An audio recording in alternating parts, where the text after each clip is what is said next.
UFC Fight Night. Kape versus Almabayev. Don't know why this fight's being made, to be honest.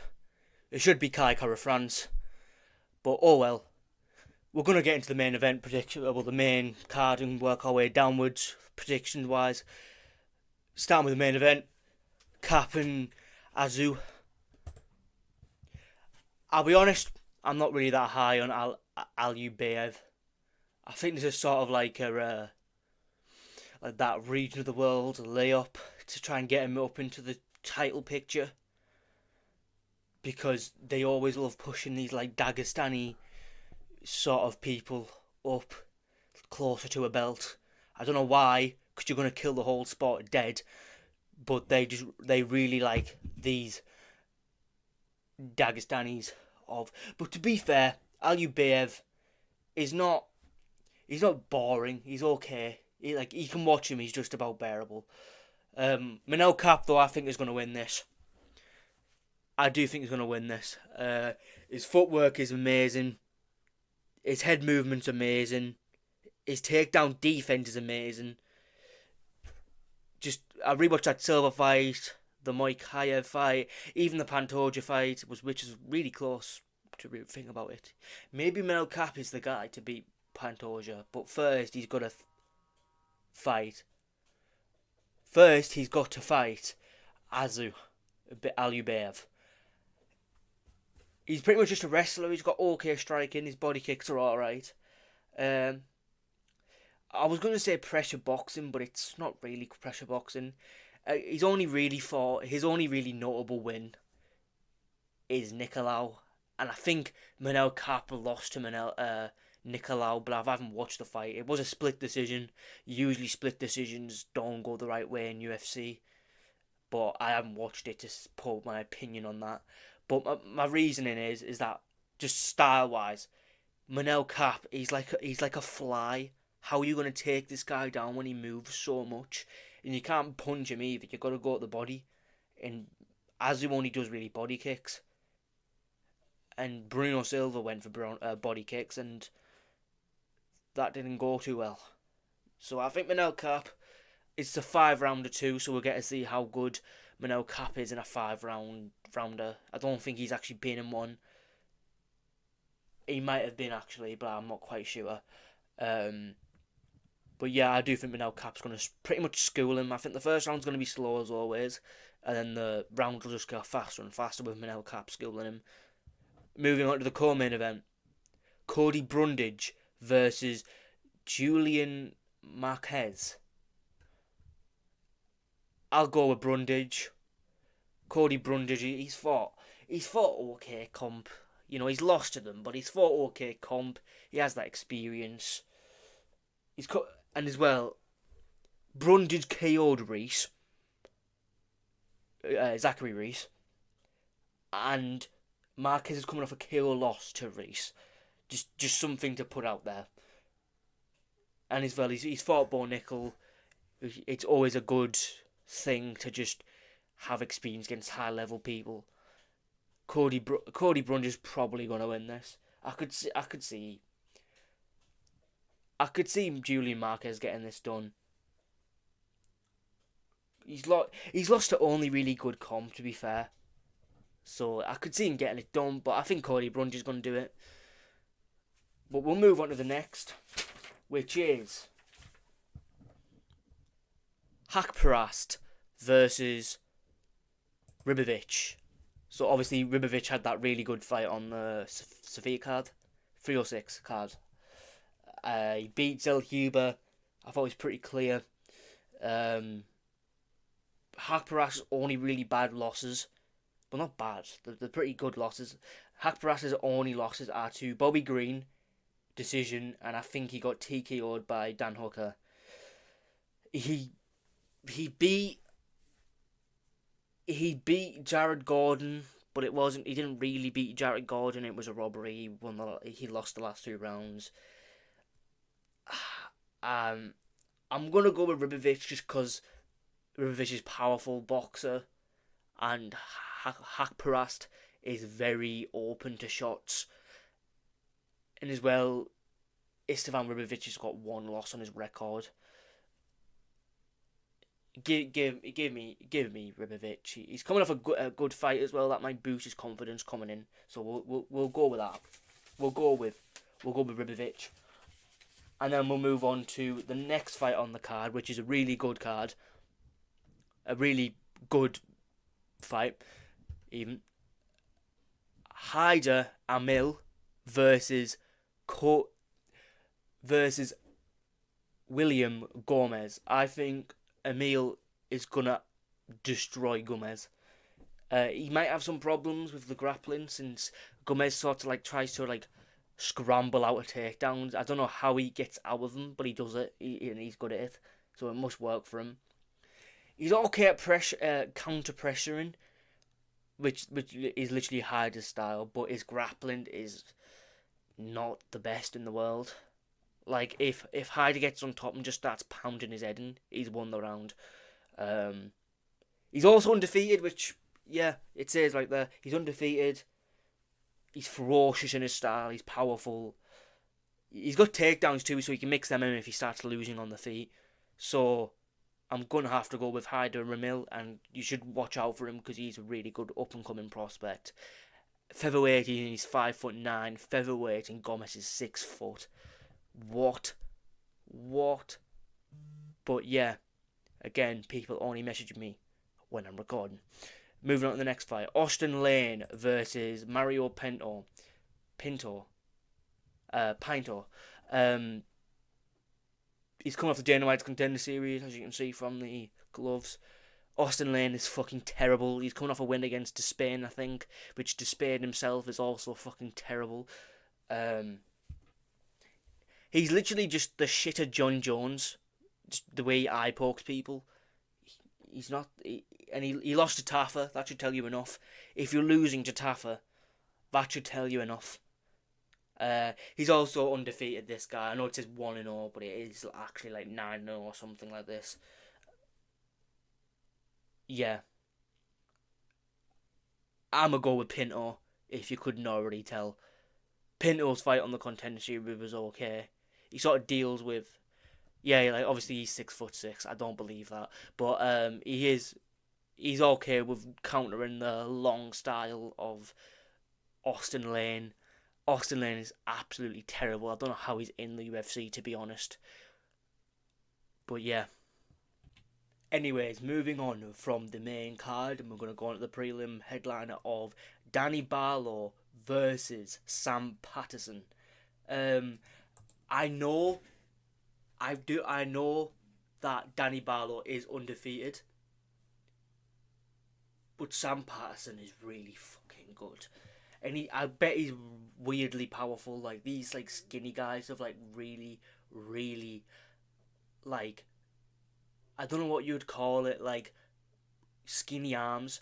Like, they've got really skinny arms. They always hit weirdly powerful. And it's like, Danny Barlow has lost to people with less range. Like, they're not as good as range as others. And just another thing as well. There's my notes here. Right.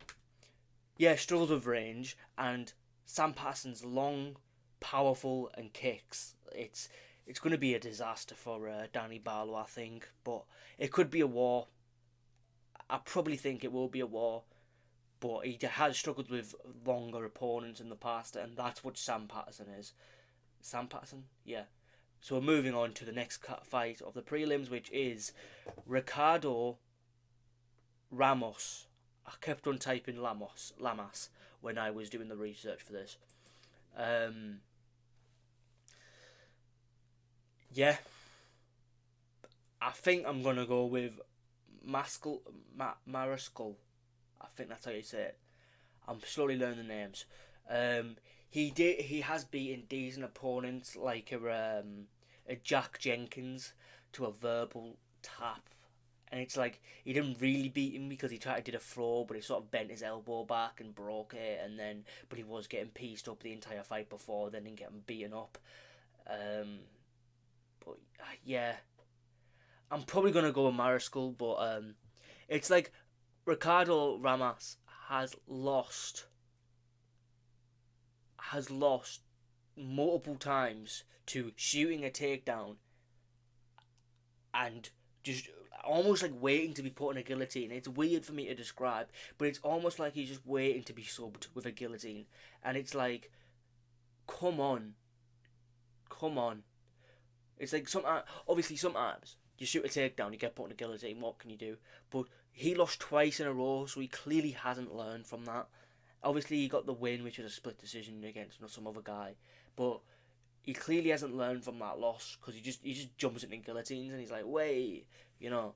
So yeah, but he does have good shot selection. But I just think Cheap is just gonna be too much. I think they both got the exact same record. Stats are pretty much similar.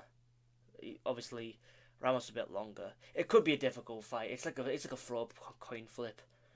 I'm gonna go with Mariscal.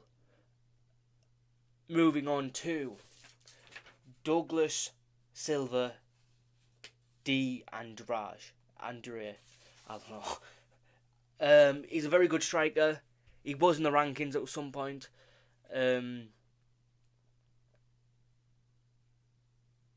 Good footwork, this John Castandia. But it's like, Douglas is so big for this division. Bantamweight. He is huge. He looks like, when he stood next to other bantamweights, he looks like a featherweight, like a lightweight. Like, that's how big he looks. He's huge. And John looks really small. So I'm going with Douglas purely based on that. I have bought both of the fights. There were sort of tappy fights. There was nothing much going on. But Douglas is a good striker. He's massive. So his shots are just going to feel like something else. But I'm choosing Douglas Silva D. Andrade. Yeah. Danny Silva versus Lucas Almeida. Let it load in. Danny Silva's really good. I've nothing. His boxing's crisp. He's fast. He reacts a bit too much though, and it's not like a good reaction. He leans backwards. He could get head kicked. In the future, not now. The thing I've noticed with Lucas Almeida is that when he goes on the front foot, he's really good. But when he starts going on the back foot, he just sort of gets pieced up. And Danny Silva is always on the front foot. So I'm choosing Silva. I honestly think he's going to win this comfortably. He might lose a round maybe in the first, and then the next couple of rounds he'll just school. But I think it's going to be a dominant performance. Fairly dominant, maybe not too dominant, from Danny De Silva. This is what Douglas has done to my head now. Every time I see Silva, I have to say De Silva, even though it's not De Silva at all. But moving on to the next fight. Oh, shit break. I've not watched these fights, so I'm just going to go purely off record. I don't watch women's fights. Right, you've got double-digit losses. Usually in the women's fights, it means you're terrible. So I'm going to go with JJ Aldrich. Yeah. But to be fair, you look out of shape, so you're clearly not taking the sport seriously. And you look like you're slightly in shape. So maybe you're taking the sport seriously now after your 10 losses. I don't know. Moving on, Charles Johnson versus Ramzan Temirov. This is a really good fight. It's equal odds too. That shows. Last fight, he is ferocious, this Temirov. Obviously, he's from Uzbekistan. It might be a slight reason why I'm choosing him, because he's existing as a human that is Uzbekistani. Like, anyone with the name that ends, like a country that ends in Istan, are usually tough people. Usually, like Afghanistan, Uzbekistan, Kazakhstan, like them Eastern countries, they're all tough. What am I notes for this fight? I know he's a pressure boxer. He's ferocious with his boxing. He is really good. Charles Johnson's never been finished though, But like as a loss, he's always lost a decision. Even in boxing fights, he's done. Jiu-jitsu fights, he's done. MMA fights, he's done. He's never been finished by like a submission, a KO, a standing TKO. He's never been finished. So I don't think he's gonna finish him. But this Ramzan Temirov is really fucking good, and I can't wait to watch this guy fight. I was thinking, depending on what I'm doing on Saturday night, is not watching this fight, missing this fight, and then missing this fight and starting with Danny De Silva versus Lucas Almeida. But then I watched Temirov fight, and I was like, no, I am watching this guy fight. He is good. You see 5'4", and you're like, oh, he's kind of short. 63-inch reach. He's got short arms too. He's built like a tank. He's powerful. His shots sound like a fucking they sound like nuclear blasts. You should have seen it. He's really fast too. He has a jab cross. His only loss on his record. Well, he's got 2 losses on his record. One, he lost via submission, which he avenged, and another loss, which I think was a unanimous split decision. A unanimous split decision is what I'm saying now. Fucking hell. But nah, he lost via unanimous decision, and yeah. And as well, just Johnson's got a really poor jab defense. He really takes the I like Johnson. He seems like a cool dude, but you can't just take the jabs. You've got to parry or like put your guard up or something. Like you need to do something. But a problem that might arouse Temirov is that he's a southpaw. Charles Johnson is a southpaw. It is a lot harder as a boxer to get on that outside foot position and sort of get your stuff going off. But I have belief in Temirov. I think he's going to beat this and be in the rankings on Tuesday next week. And next week is actually 3:13, so I can't wait. I believe it's 3:13. It is 3:13. I believe it is. Hang on.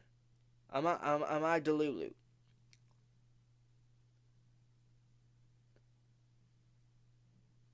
Yep, it is. It is next week, and I can't wait for that card, even though it's been ribboned by Hooker pulling out. Obviously, he broke his hands. But yeah, I'm going with Temirov. Temirov is fucking vicious. My only issue with this is that obviously Charles is southpaw. He's fought good opponents. He's lost to some good opponents. But my main issue with this fight is that Temirov he has not beaten anyone like high level, like a Charles Johnson. Charles Johnson is like 12 ranked in the division of flyweight, so he could genuinely win this because there's levels. He's not going like Temirov beat a guy. He was like not low level. He's like in between the low level and mid level. I was talking about, I think a long time ago, in another prediction video. So I see the divisions as low level, mid level, level just outside the rankings, like a Drew Dober, and then rankings, and then there's top 5. That's how I see it. Temirov's last opponent was between like the low level and the middle. He wasn't really bad. He'd probably beat all the low level, but he wasn't really good either. So he would probably lose to a lot of the mid level. And Temirov pretty much schooled him. So it's gonna be he's jumping from this level, like a low level, to going to the rankings already. This could go really badly, but I think Temirov's gonna get it done. He is Alzubekistan Stani. I think he'll get that done. I think he'll get it done, and then we'll just get the last one finished and done with. We'll go off record. I'm just gonna go straight off record. All right. Usually, women's fighters that are slightly in the good-looking end usually get parental treatment from their coaches, one-to-one sessions to learn more and more and more. Because for some reason, coaches cannot go 10 seconds without falling in love with a woman fighter. But my main thing is it's 13 and 9 and 1. You're almost like 1-to-1 ratioed on losses to wins. So I'm gonna go with this Louis and Carolina. Yeah. So we'll go with Carolina. Then we'll go with Tamarot. Then we'll go with JJ Aldrich. and then we'll go with Danny Silva. A lot of boxes on this card, actually. We'll go with... This is a really close fight, but I'm going to edge it to Douglas Silva de Lima. De Andrade. I'll go with Mariscal. I might get that one wrong. Sam Patterson. I'm going with Mario Pinto. What's he called? Haider Emil, however you say it. I'm going to go with... What did I go with? I can't even remember. It only was literally a couple of seconds ago.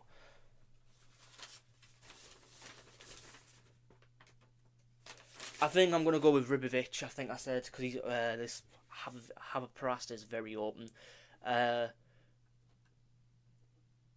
Cody Brundage and Manel Kape. Manel Kape, the base god himself. But they have fucked the card up. They should have made Kai Kara France and Manel Kape. But Manel Kape's going to beat this guy, get in the top 5, beat Kai Kara France, beat Pantoja. He's going to be champion forever, and he's going to retire undefeated. I'm joking. But nah. I hope Manel Kape wins this one. I really would like Manel Kape. He would be the funnest fighter at flyweight. But yeah, like the video, subscribe. I always do these predictions every week, and they get barely any views. So if you could subscribe, it would be appreciated. And comment your predictions.